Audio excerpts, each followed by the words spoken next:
I believe there is a before and after on the political landscape in Latin America. The political landscape in that country could change from Wednesday to Thursday. DNO policy is the first policy that they need to have to cover in case of any litigation from the shareholders. Okay. The first policy that a mining company should pay attention because it covers that policy protect the directors for a loss that could cause even goes to the personal assets.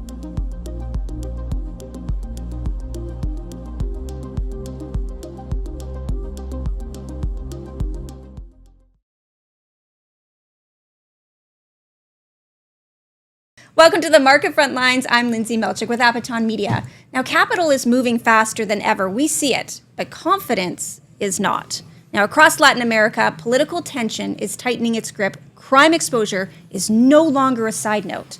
And the real question here for investors is not where the opportunity is, it's how exposed you are the moment you step into it.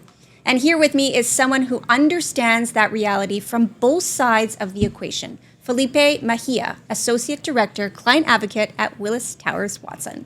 This is a firm that operates at the highest level of risk intelligence, advising companies navigating these volatile jurisdictions where a single miscalculation can carry real financial and human consequences. Felipe brings a perspective that goes beyond just the model and the reports. This is lived insight, layered with global advisory experience at a time when Latin America is demanding far more attention than it's getting. Felipe, it's so great to sit here with you. Thank you so much for this interview. Absolutely. Happy to be here. Absolutely. I want to kick things off for sure with Venezuela because, oh my gosh, Felipe, there is a lot that happened there. So let's start there. Well, Venezuela has been in the spotlight for the last 27 years. Right. Controlling somehow many countries in Latin America.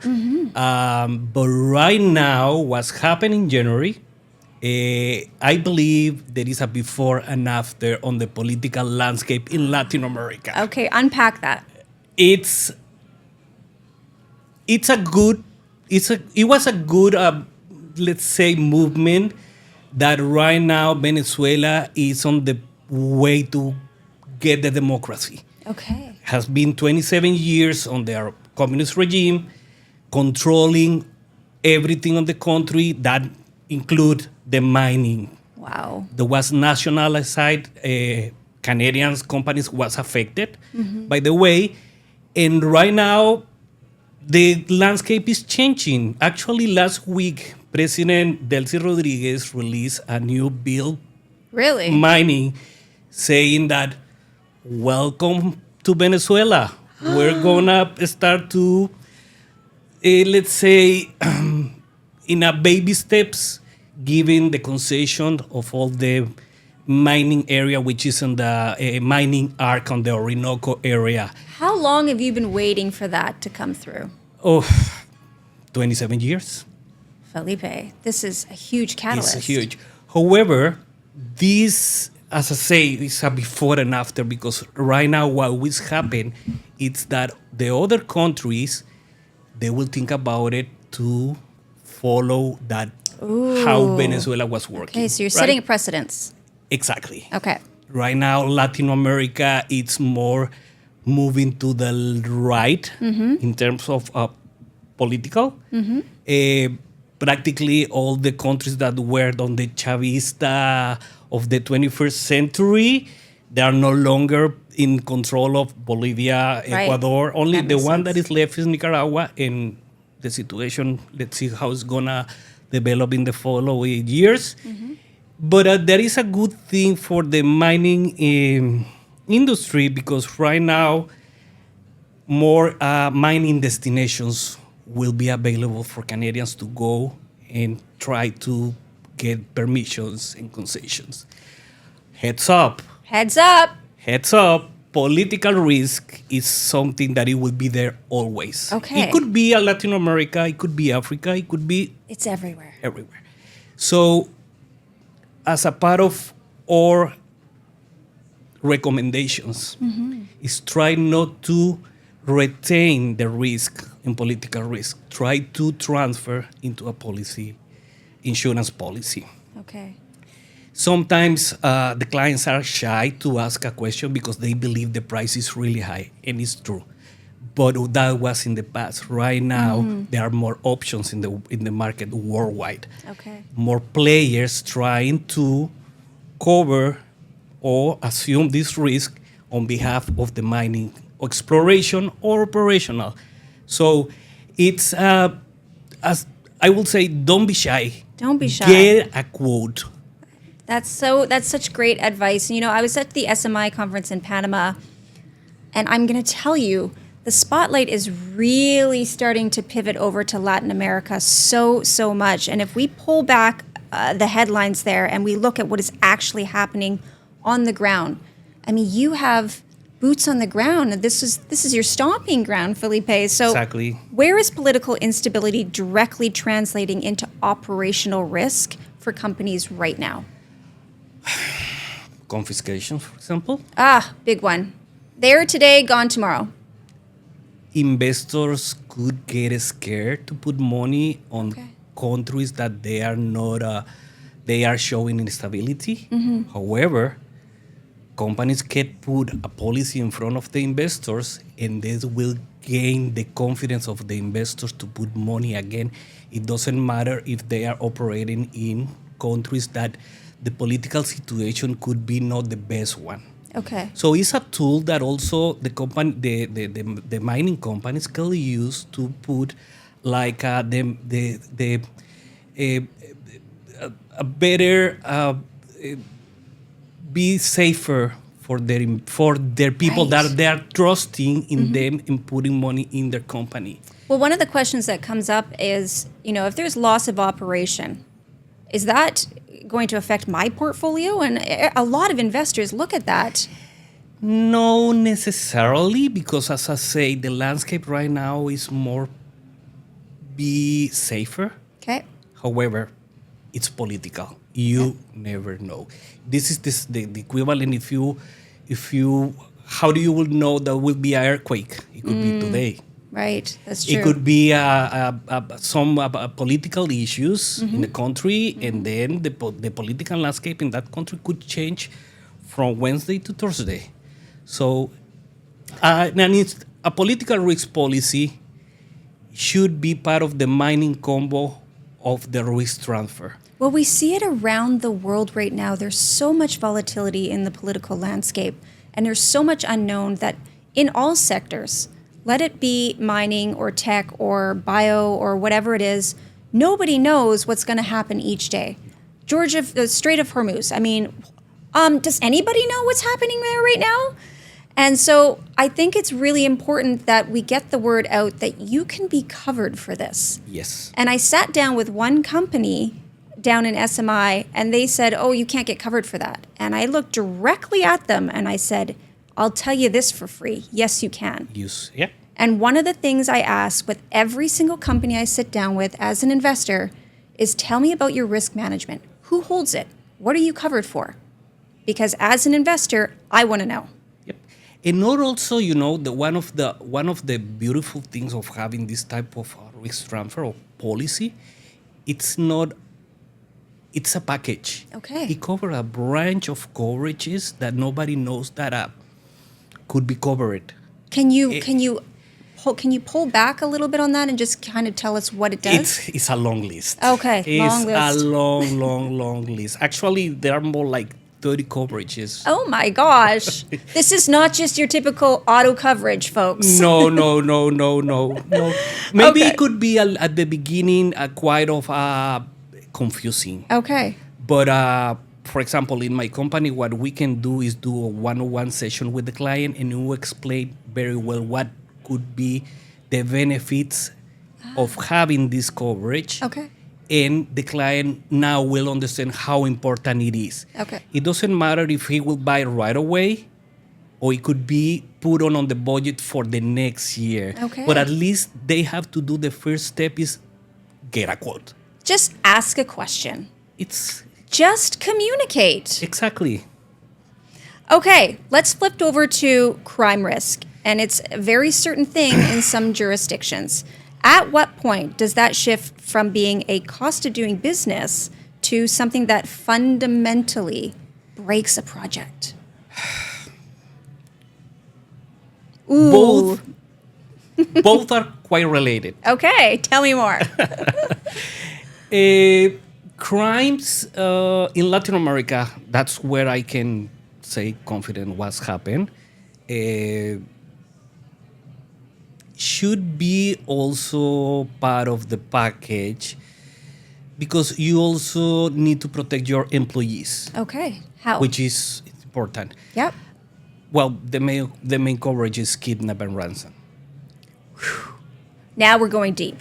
We're going deep. Exactly. Okay. And please don't have the mentality that the kidnap and ransom could only happen to Canadians that are traveling to the side. It could happen to your employees. Yeah. And it could be a liability for you. Yeah. And also all the horrible thing that could happen to the family that 100%. You know, I've heard quite a few stories, and even as a reporter going into whatever country, as soon as they hear reporter, you're still high risk. Even if it's on capital markets, it doesn't matter.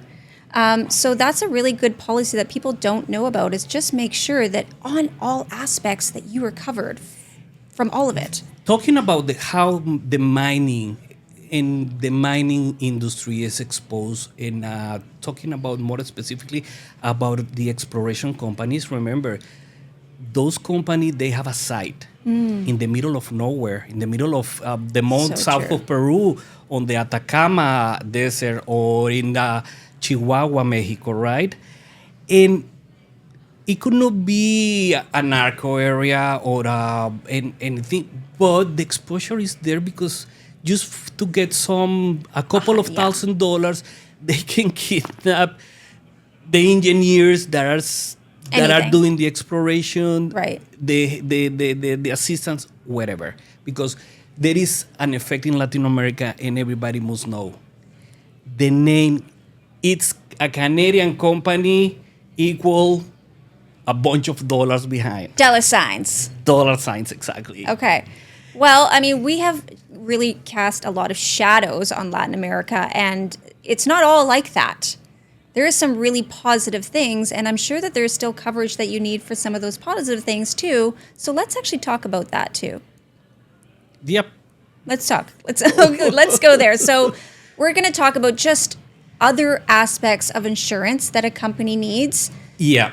Okay, in the mining space, the insurance company divide the products into the ones that are in operational and the exploration. Okay. Both need the liability, which is a side that is a legal exposure. Yeah.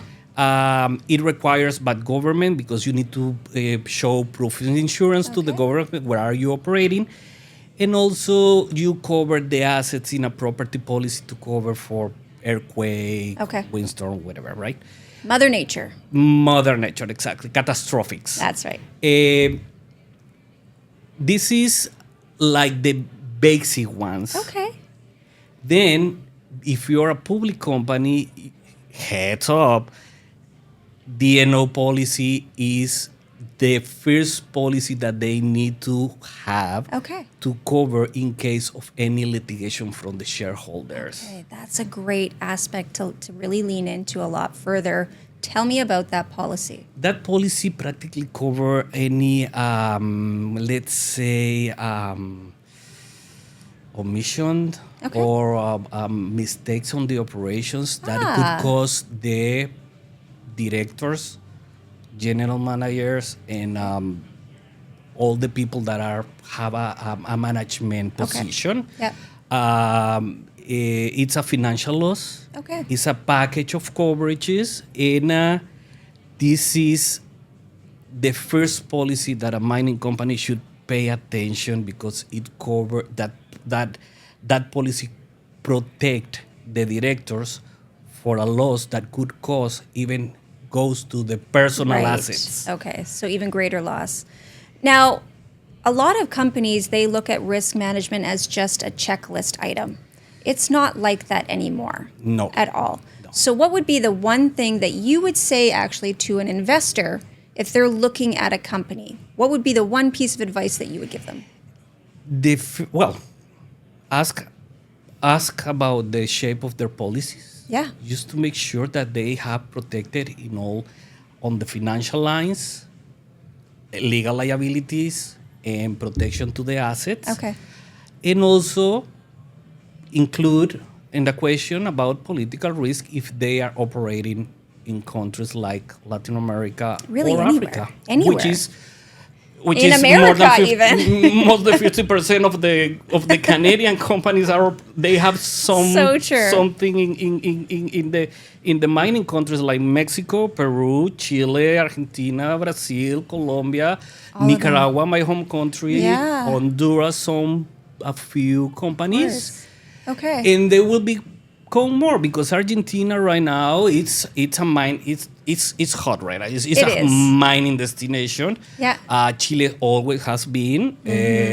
Bolivia is one of the countries that they resolve the political Massive. problems, and right now they are doing some activities to attract Great. mining companies. Yeah, So absolutely. Well, we're going to finish off here, but can you give us just a high-level elevator pitch? Tell us about Willis Towers Watson. Willis is a worldwide broker. Okay. It's a global broker. We have offices in 140 countries. Okay. So and we serve in all the spaces, in all the industries. Talking about mining, we have a mining practice that is the headquarters is in London, and then we have a mining leader or a mining expertise like me in all the mining countries across the world. So, for example, in Canada we have myself, Ed, in Calgary. We have somebody in Toronto. We have in Mexico. We have in Lima. We have in Santiago, Chile. We have in Buenos Aires. We have in Sao Paulo. All mining experts that they can walk to the client locally, helping navigate the risk in the country. Oh, that sounds great. We offer the services that from Canada we can set their program and send the policies to Latin America in a snap. Let's say And a there we snap, go. but it will take a few days. A few days is like the same as the snap. Exactly. Well, Felipe, it's been so great to Thank sit you with so you much. and learn more about this. What is your website? It's at WTWCO.com. Okay, so WTWco.com. Head over there, learn more. There's somebody in your territory who's willing to help you. And if they will have more information about me, my LinkedIn is my telephone number and my email address. There we go. Perfect. Again, I've been speaking with Felipe, Associate Director, Client Advocate at Willis Towers Watson, a firm trusted at the highest levels to navigate uncertainty, protect your assets, and bring clarity into markets where the margin for error is razor thin. This is where serious operations turn for answers that actually stand up in the real world. And for investors watching, start asking harder questions, not just about the upside, but about the protection behind it. What risk insurance is in place, what is actually covered, and what is not. If you are active in Latin America or even considering it, this is essential ground to cover. Reach out, get informed, and make sure your capital is positioned to endure it. I'm Lyndsay Malchuk with Appeton. This is the Market Frontlines, where we pull back the curtain and ask the questions most people don't. Subscribe now and stay in the know. We'll see you next time.